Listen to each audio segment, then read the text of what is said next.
Hi, and welcome to this JLA troubleshooting video. We're here to take you through some simple steps that you can check to see why your tumble dryer isn't working properly. We find that there is often a simple explanation why your machine isn't working as it should. In this video, we'll run through some simple troubleshooting steps that you can eliminate yourself before requiring an engineer to visit.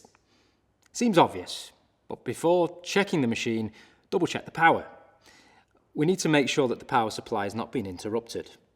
Is the display illuminated?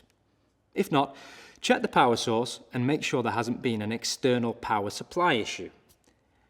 Now double check the door. Items and debris can become trapped. Remove anything that is affecting the door closure and give the area around the door and the surface it comes into contact with a good clean. Another common issue applies to our coin-operated tumble dryers. If the vend price has not been satisfied, then the machine will not work. Once the correct amount has been paid, the dryer should work as normal.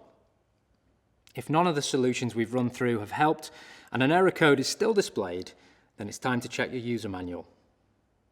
Within the manual, there may be some guidance on steps you can immediately take to resolve the issue, but as always, our dedicated team of engineers are on hand nationally to resolve any issues.